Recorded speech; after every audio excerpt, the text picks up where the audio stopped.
Buenos días, mis hermanos. Dios les bendiga. Hermanos, vamos a orar para poner este espacio en manos de nuestro buen Dios. Padre eterno, estamos delante de ti, oh Dios, una vez más, para rogar tu asistencia en ese momento, Dios, para que tu Espíritu Santo ilumine nuestro entendimiento y nuestros corazones. Guarda de igual manera también nuestro corazón del orgullo, que el conocimiento no sea motivo de orgullo, sino que en la medida en que te conocemos, Dios, nos humillemos más delante de ti al conocer tu grandiosa bondad y maravilla. Todo esto te lo rogamos en Cristo nuestro Señor y para tu gloria. Amén.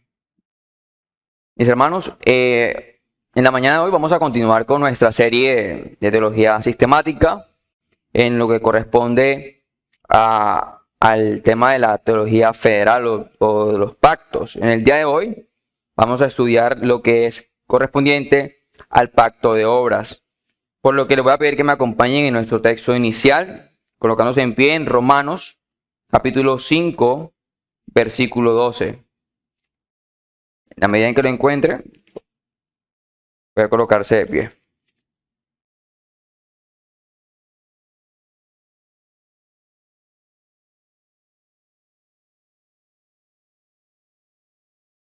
Romanos capítulo 5, versículo 12 dice lo siguiente.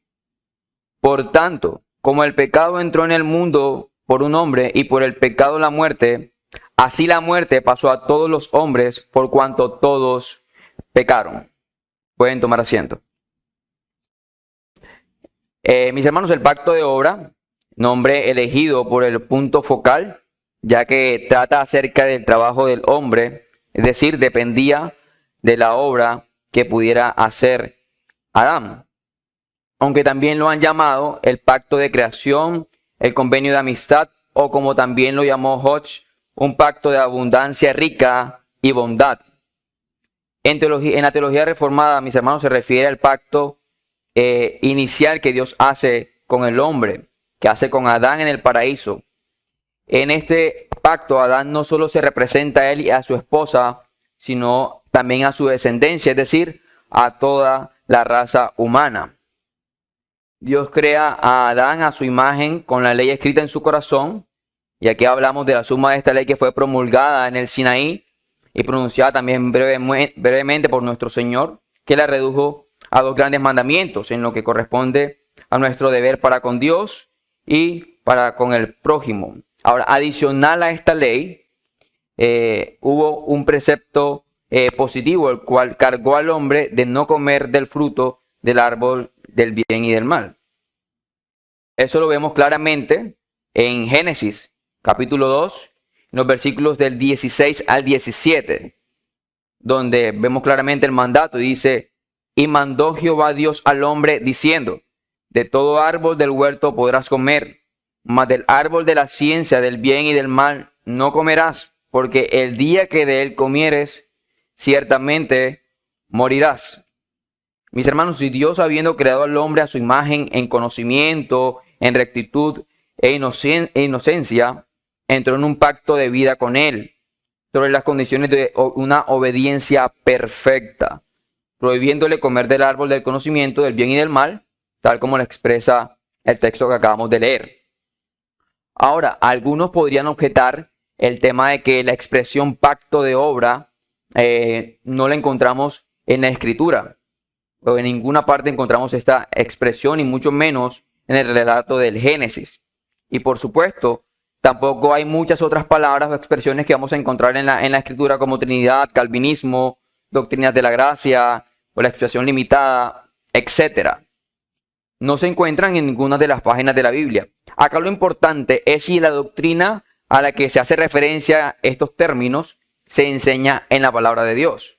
No se puede negar que los conceptos empleados bajo la frase pacto de obras se encuentran en las Escrituras. En la medida en que abordamos el tema del pacto de obras y examinamos cada detalle, de esa manera no podemos negar que el concepto tal está en las Escrituras. Ahora, esta declaración no reposa sobre ninguna declaración expresa de las Escrituras. Sin embargo, es un modo conciso, concreto de declarar un hecho claro de las Escrituras. Esto es que Dios hizo a Adán una promesa que dependía de una condición y unió a esto, a la desobediencia, una cierta pena. Ahora, no es por ninguna necesidad natural que Dios entre en pacto con el hombre, sino que es de su propia voluntad y por su sabio y eterno consejo. Este tal privilegio de proximidad a Dios está incluido en los intereses de este pacto. No puede, mis hermanos, resultar inmediatamente de la relación que tiene el hombre con Dios como una criatura racional, recta y en un estado perfecto. Es decir, este pacto que Dios establece con el hombre no es una obligación de Dios hacia él, y tampoco se deriva naturalmente de que el hombre sea un ser racional o perfecto o en estado de inocencia, ni nada de eso. Él hace promesas de bendición para ellos en caso de que sean obedientes y promesas de juicio en caso de que estos sean desobedientes. Y les da un mandato diciendo que no pueden comer del árbol que se encuentra en medio del huerto. Es decir, aquí se anuncia castigo a las criaturas en caso de transgresión de ese mandamiento. Ahora, eso no significa que el destino de Adán y Eva y su linaje se determine. Esto significa que el destino de Adán y Eva y el de su descendencia se determina por su respuesta a la ley de Dios, por su comportamiento o por su obrar. Y por eso se llama pacto de obra. Dios dice que si haces buenas obras, vivirás. Si haces malas obras, morirás. Así de simple. Y aun cuando la palabra pacto no la vemos directamente en esta narrativa del Génesis, no significa que sea ajeno a las Escrituras. Ahora, ¿existe en las Escrituras alguna mención de pacto y Adán en una misma expresión? Bueno, Oseas, en el capítulo 6, en el verso 7, vemos lo siguiente. Es una expresión muy clara en cuanto a lo que habla Dios con relación a este asunto que hubo entre él y Adán. Y dice, mas ellos, cual Adán, traspasaron el pacto, allí prevaricaron contra mí. Aquí vemos una relación en la que Dios cita ese pacto que hubo con Adán. Pero ahora bien, en nuestro relato del Génesis, podemos entender el concepto de pacto al examinar los elementos que conforman como tal a un pacto y que se encuentran en medio de este asunto que es tratado entre Dios y Adán.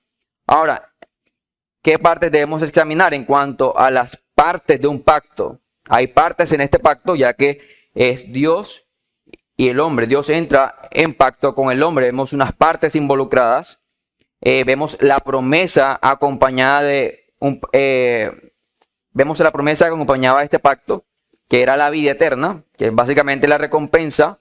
Vemos la condición que es establecida, que es la obediencia perfecta. Esto tiene que ver con las condiciones del pacto. Y por último vemos también la pena que es derivada de la desobediencia, que es la muerte. Vemos entonces en este asunto involucrados unos elementos que hacen que esto que vemos acá, este asunto que ocurrió, se constituya un pacto. Ahora, examinaremos cada uno de estos elementos. En cuanto a la recompensa prometida a Adán bajo la condición de obediencia era la vida. Esto lo vemos implícito, porque no vemos expresamente, pero sí lo vemos implicado en la amenazadora advertencia. Cuando citamos en la Escritura, cuando dice, el día que de él comieres, hablando del árbol de la ciencia del bien y del mal, dice, el día que de él comieres, ciertamente morirás. Aquí vemos esa amenazadora advertencia. Y de ahí derivamos implícitamente el tema de la recompensa, que era la vida. Y está bien claro que esto involucra la certidumbre de que no iba a morir si no comía. Ahora, esto queda afirmado en pasajes de las Escrituras más adelante, donde el mandato de Dios se conecta con la obediencia. Y quiero que me acompañen a Lucas, Vamos a leer Lucas capítulo 10 en los versículos del 25 al 28. Lucas capítulo 10, versículos 25 al 28.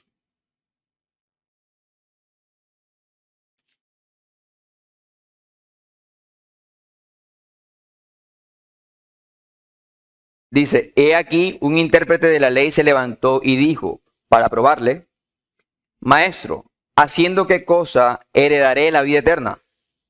Él le dijo, ¿qué está escrito en la ley? ¿Cómo lees? Al que respondiendo dijo, amarás al Señor tu Dios con todo tu corazón, con toda tu alma, con todas tus fuerzas y con toda tu mente, y a tu prójimo como a ti mismo. Y le dijo, bien has respondido, haz esto y vivirás. Vemos esa relación que existe entre la obediencia conectada con el tema de la recompensa de la vida. La vida entonces ahí prometida incluía la feliz, santa e inmortal existencia del alma y del cuerpo. Y esto queda claro, primero, porque la vida prometida debía ser idónea para el ser que hizo la promesa, es decir, para vivir en comunión con Dios. Pero la vida apropiada para el hombre como un ser moral e inteligente, compuesto de alma y cuerpo, incluye dicha santa e inmortal existencia de su naturaleza eterna. Segundo, la vida de la que las escrituras hablan en todo lugar o conectada con la obediencia es aquella que, como se acaba de aclarar, surge del favor y de la comunión con Dios, incluyendo gloria, honra, inmortalidad, como lo menciona el apóstol Pablo en Romanos capítulo 2, en los versículos 6 y 7. Y cito, Romanos capítulo 2, versículos 6 y 7. Y aquí hablando del justo juicio de Dios dice, el cual pagará a cada uno conforme a sus obras, vida eterna a los que perseverando en bien hacer buscan gloria, inmortalidad, honra e inmortalidad. Entonces, hasta aquí vemos el detalle de lo que corresponde a la recompensa de vida que era declarada en este pacto de obra. Ahora, en cuanto a la condición de este pacto. Bueno, la condición del pacto hecho con Adán era la perfecta obediencia. Ahora, la cuestión o la pregunta que deberíamos o que nos podríamos hacer en esta condición del pacto de obras es que si era perpetua. Si Adán debería conservar este mandato de manera perpetua, el de no comer del árbol de la ciencia del bien y del mal. Ahora, parece razonable en sí mismo una negación a esto. Y claramente implicado en las escrituras, ya que todas las criaturas racionales tienen un periodo determinado en las que son probadas. Si son fieles durante un periodo, quedan confirmadas su integridad y ya no son más expuestas al peligro de la apostasía. Vemos así, mis hermanos, un ejemplo de los ángeles que no guardaron su integridad en su primer estado y de los que sí lo guardaron. Los que permanecieron fieles han proseguido en santidad y en el favor de Dios. Por ello, podemos inferir que si Adán hubiera mantenido su obediencia durante el periodo designado en que sería probado, ni él ni su posteridad se habían visto expuestos al peligro de pecar. Eso en cuanto a la condición del pacto, hablando de la obediencia perfecta. Ahora, podríamos preguntarnos otra cosa. ¿Podría Adán cumplir el mandato que Dios le había dado? Por supuesto que sí. En el estado en el que Dios crea a Adán a su imagen y semejanza, para él era posible cumplir lo que Dios le había ordenado. Ahora, otro elemento que debemos analizar es la sanción, que también está involucrada en ese pacto. La pena que conlleva el quebrantamiento del pacto se expresa de una manera exclusiva con la muerte. El día que de él comieres, ciertamente morirás.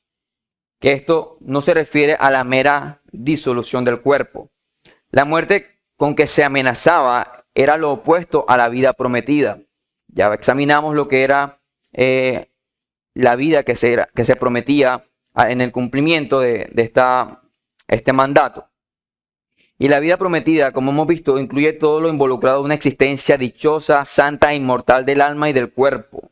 Y por ello la muerte tiene que incluir no solo todas las miserias de la vida y la disolución del cuerpo, sino también todo lo que comprende o lo que se comprende por muerte física, espiritual y eterna.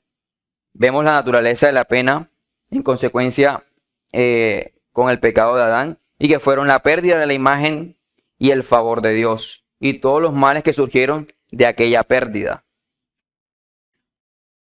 Ahora, ellos tienen, a partir de ahí, de su transgresión, ellos tienen que ganarse, o el ser humano tiene que ganarse el pan con el sudor de su frente. Los dolores de parto son la común herencia de todas las hijas de Eva. Todos los hombres están sujetos a enfermedades y la muerte. Todos nacen en pecado, carentes de la imagen moral de Dios. No hay un solo mal derivado del pecado de Adán que no afecte a toda su raza como a él mismo. Ahora, un último elemento que examinaremos de este pacto son las partes, como lo indicamos. Es perteneciente a la naturaleza del pacto que tiene que haber dos o más partes involucradas. Un pacto no se hace, no lo hace una sola persona consigo mismo.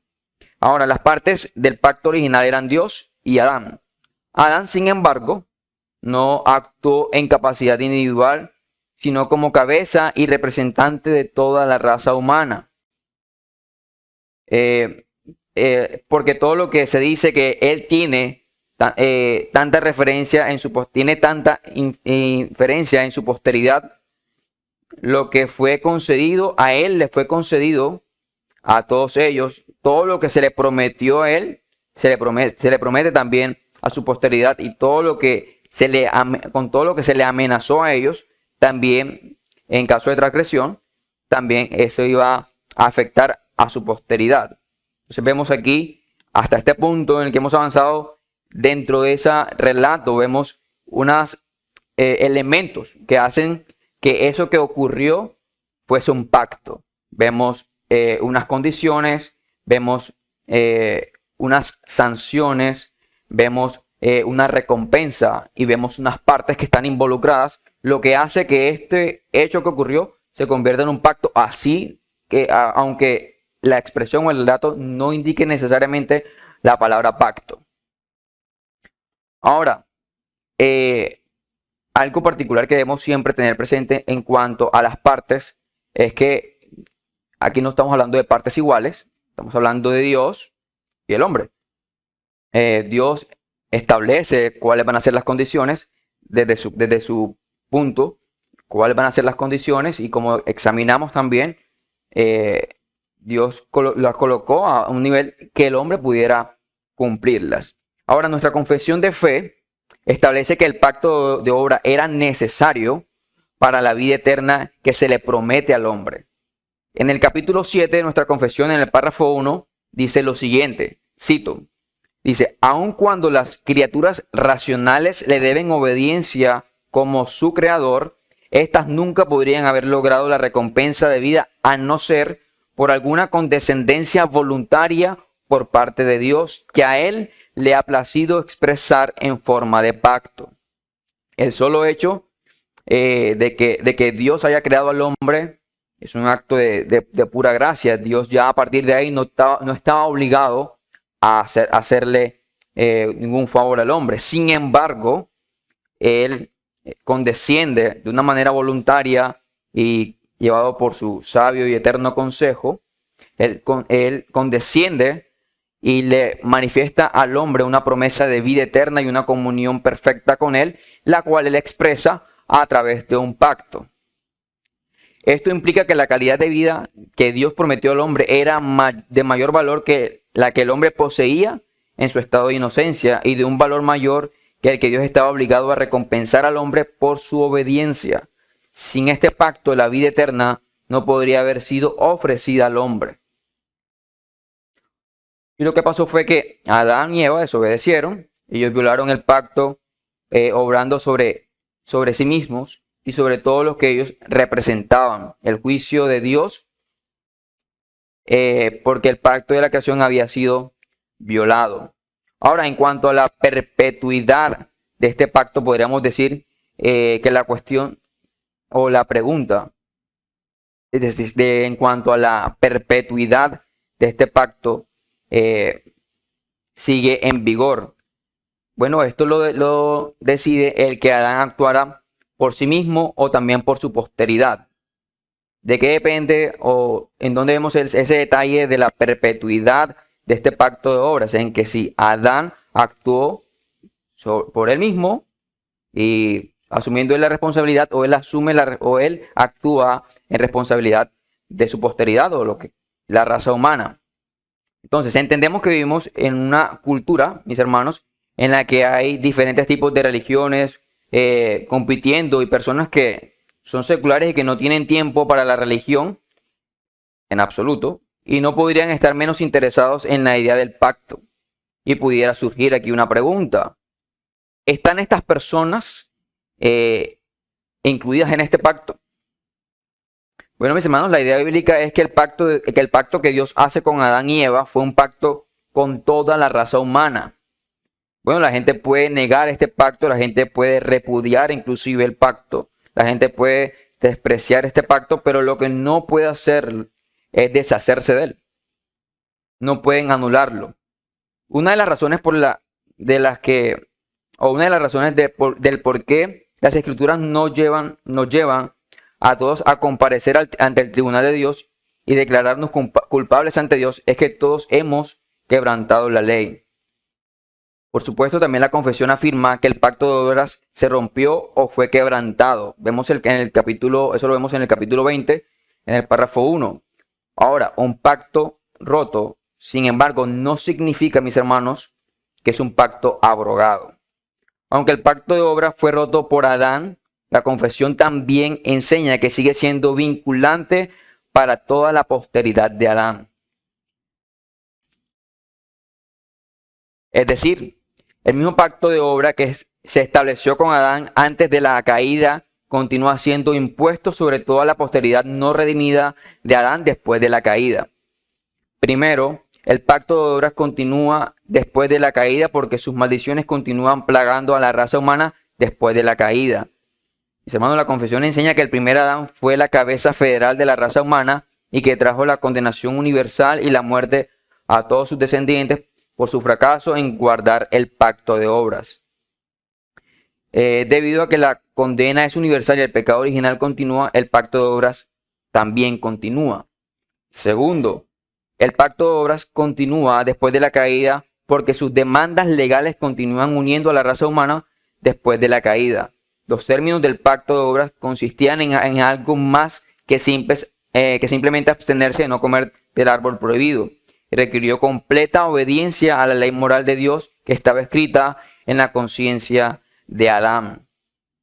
Y aunque es imposible que los descendientes de Adán coman del fruto prohibido, pueden violar la ley moral de Dios, está igualmente escrita en sus conciencias, como dice la confesión de fe. La misma ley que se escribió primero en el corazón del hombre siguió siendo una regla perfecta de justicia después de la caída. Ese es el capítulo 9, párrafo 1. Tercero, el pacto de obra continúa después de la caída del hombre porque la incapacidad moral del hombre no anula la culpabilidad moral de éste. Aunque la confesión enseña claramente que el hombre caído es incapaz de cumplir con las exigencias del pacto de obras, y cito, el pacto de obras quebrantado por el pecado, volviéndolo inútil para la vida. Y eso lo vemos en el capítulo 20, párrafo 1. Mis hermanos, esto establece que los términos, las promesas, las amenazas del pacto de obras continúa a todos los hijos de Adán. Por ejemplo, de acuerdo con nuestra confesión de fe, a Israel se le recordaron los términos del pacto de obras en el pacto establecido con ellos en el monte Sinaí. La misma ley que estaba escrita en el corazón de Adán, según la confesión de fe, fue entregada por Dios en el monte Sinaí. Entonces, aun cuando el hombre caído no puede obedecer a Dios, todavía les exige que obedezcan. Cuarto, el pacto de obras sigue o continúa después de la caída, como lo implica también, aquí cito nuevamente nuestra confesión de fe, capítulo 9, párrafo 6, porque la única manera de liberarse de las demandas de la ley, como un pacto de obras, debe ser justificado por Cristo, atraído al pacto de gracia por fe. A diferencia de nuestros amigos presbiterianos, y los bautistas no creen en ninguna membresía dual del pacto. Según también nos expresa en nuestra confesión de fe, los descendientes de Adán están bajo el pacto de obra o están bajo el pacto de gracia. O estás en uno o estás en otro. Porque es imposible para aquellos que representados por el primer Adán, es decir, la semilla natural de los creyentes, sean miembros también del pacto de gracias. O estás en el pacto de gracia o estás en el pacto de obra. Además, así como es imposible que aquellos representados por el primer Adán guarden el pacto de obras, es imposible que aquellos representados en el segundo Adán, nuestro Señor Jesucristo, rompan el pacto de gracia. Ahora bien, esto se debe a que el primer Adán falló en el pacto de obras y Dios hubiera tenido todo el derecho moral en ese momento de hacer exactamente lo que los términos del pacto establecían. Él pudo haber destruido a él y toda la raza humana, pero en cambio concedió para cubrir su desnudez y prometerles redención a través de aquel que actuaría como su Salvador. De tal manera que Dios en ese momento instituye un pacto de gracia, el cual fue dado a Abraham, el cual fue dado a Moisés, que fue dado en todo el Antiguo Testamento. La promesa de que Dios redimiría a su pueblo, el cual era culpable de acuerdo al pacto de obras, que Él salvaría a su pueblo a través de un camino. Esto sí es algo fundamental, porque hay cristianos, confesos hoy, mis hermanos, que creen que hay una diferencia fundamental entre cómo Dios salvó a la gente del antiguo pacto y cómo Dios salva a las personas de este nuevo pacto. A pesar de que Pablo trata este punto en el tercer y cuarto y quinto capítulo de Romanos, usando a Abraham como la ilustración de que la salvación se logra en el Antiguo Testamento también por gracia, tal como en el Nuevo Testamento, y que Abraham no fue justificado por las obras de la ley, sino por la fe en el Mesías prometido. La diferencia está, mis hermanos, en que existe una promesa y un cumplimiento. La gente del Antiguo Testamento miraba hacia el futuro Redentor, ese Redentor que había sido prometido, ponían su confianza en Él y eran justificados por la fe en Él. En cuanto a nosotros, miramos hacia atrás, hacia la obra que ha sido realizada por el Salvador. Ponemos nuestra confianza en Él. Y la salvación es básicamente la misma obra que como lo fue entonces. Lo distinto es que tenemos una comprensión más profunda de los puntos y los detalles de la misma. Y lo que hace una mayor diferencia es que es un hecho consumado, que la obra de Cristo ya fue realizada en el plano de la historia. Pero una vez que una promesa rompe el pacto de obras, la única forma que se hace posible restaurar la comunión con Dios es por la misericordia de Dios, no por su justicia, por su gracia, no por nuestras obras. Y esto es crucial, ya que vivimos en un tiempo en el que la gente todavía anda pensando en que pueden ser salvos delante de Dios por sus propias obras, que todavía pueden merecer un camino hacia el reino. No creemos, mis hermanos, en realidad que seamos deudores que puedan pagar su deuda. Y eso es claro. Olvidamos que los términos del pacto de obras eran bastante rígidos. Ellos exigían la perfección. Y si uno peca una vez, no hay nada que se pueda hacer para compensar eso.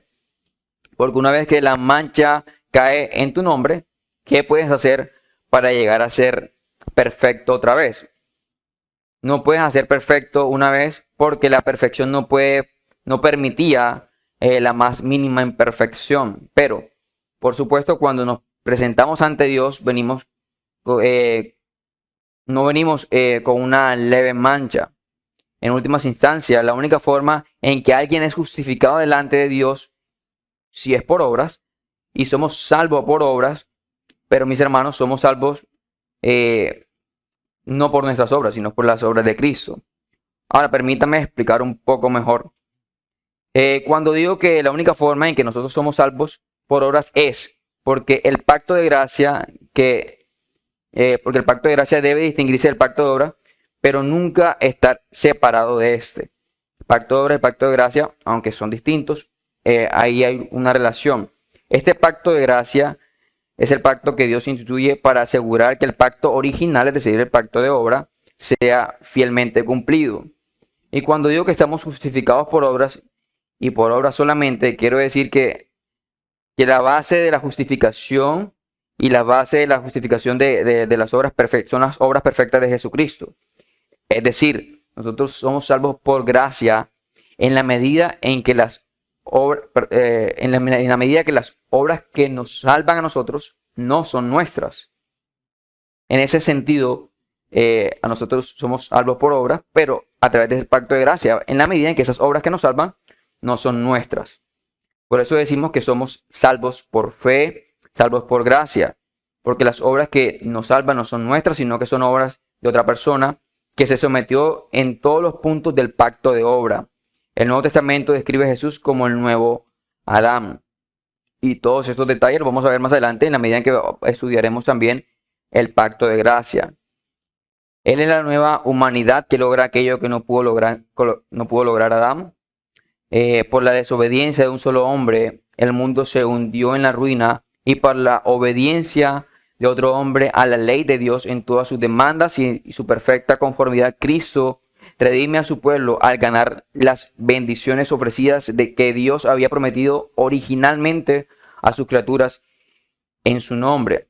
Ahora soy salvo por gracia, como les mencioné, en la medida en que las obras que me salvan no son mías. Ahora, en resumen, el pacto de obras consistía en la promesa dada por Dios acerca de la vida eterna de Adán y sus hijos por la obediencia perfecta y la muerte eterna amenazante por un solo acto de desobediencia. Aunque fue Adán quien rompió el pacto de obras y trajo la muerte y la condenación sobre toda su descendencia, las demandas y las maldiciones del pacto de obras continúan siendo impuestas sobre toda la simiente de Adán que están fuera de la fe de Jesucristo.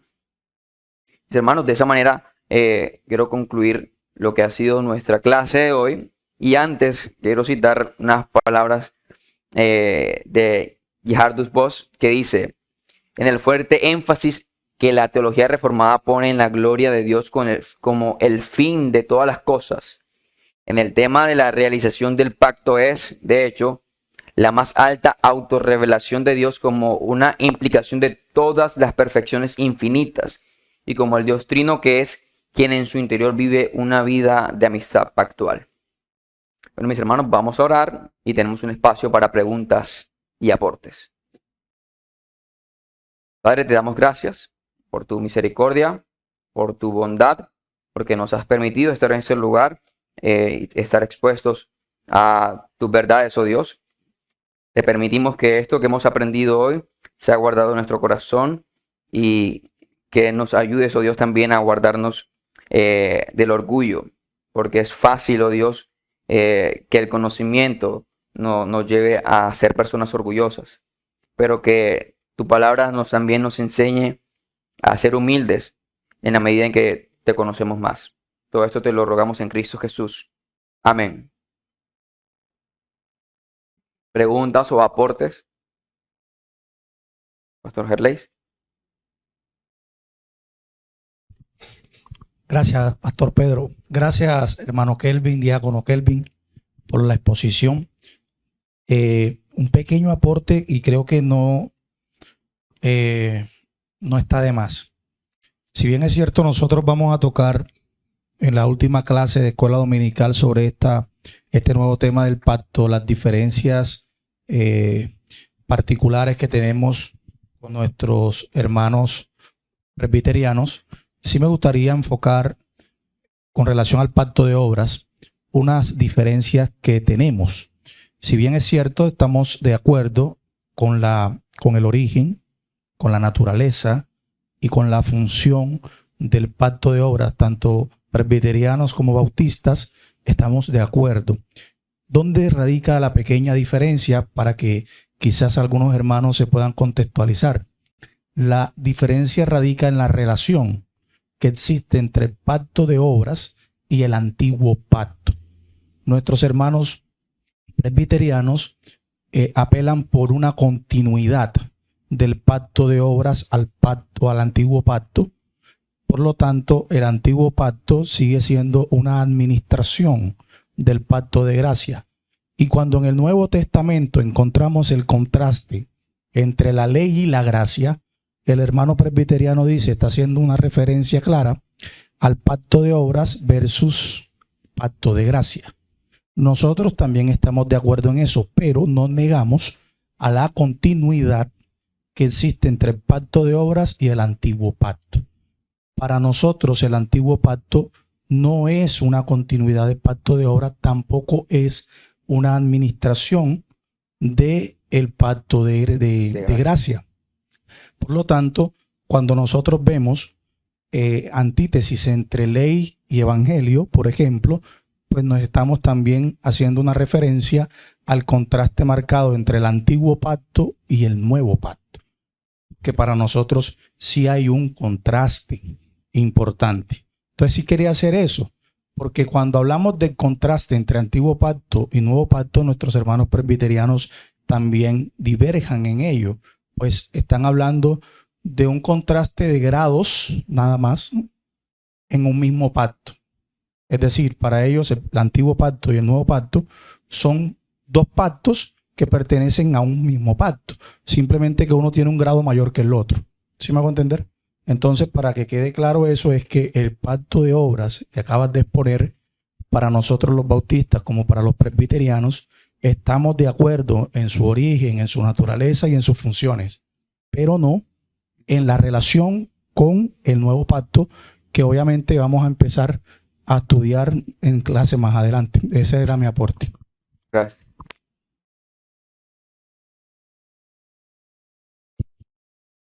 Amada Iglesia, buenos días nuevamente. Pastor, un aporte basando en lo que dice el pastor Gerlén. Y es cierto, pastor, no puede finalizar un pacto. O sea, no se puede hacer un pacto sobre otro pacto y que el otro siga. El pacto que se hace, el nuevo pacto ya finaliza al pacto antiguo. No quiere decir que desaparece y que nosotros no vamos a tener en cuenta todo lo que está en el pacto antiguo, pero ahí finaliza, o sea, no se entendería de que hoy una persona, o voy a ponerlo acá en lo terrenal, una persona hagamos un pacto y más adelante volvemos a hacer nuevo pacto, pero el que este no debe finalizar ese, es lo que yo entendería, pastor.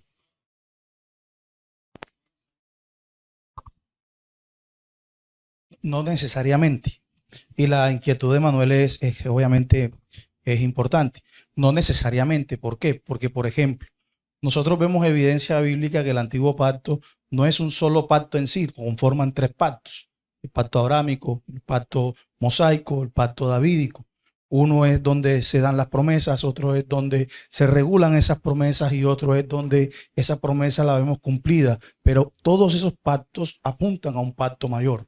Entonces, si bien es cierto, no podemos de alguna manera radicalizar el tema del pacto, la continuidad en algunos simplemente apunta a una antítesis o a un antitipo. Por lo tanto, siempre debemos de guardar y tener mucha claridad en las relaciones. Por eso hablaba de la relación de ese pacto que está exponiendo, que es el pacto de obra, que entre otras cosas, para nosotros es la base de la justicia punitiva de Dios, donde el obedecer trae bendición y el desobedecer maldición. Sin este pacto no existiera federalismo. Entonces es importante tenerlo muy claro.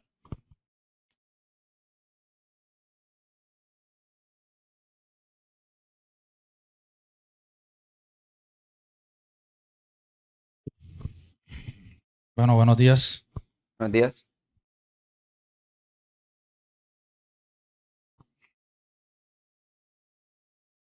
Si es el logos divino, el material o el contenido de las escrituras, pienso que el pacto debería estudiarse a partir de aquel pacto eterno. De esa forma, podríamos racionalmente o sistemáticamente llevarlo coherentemente en un orden. Porque no podemos partir del pacto hecho con Adán. Así es. Y si hubo un pacto eterno entre las personas de la Trinidad, el pacto de obra fue establecido ¿para quién? ¿Para Adán o para Cristo? Ese es mi aporte. Ok. ¿Algún otro aporte?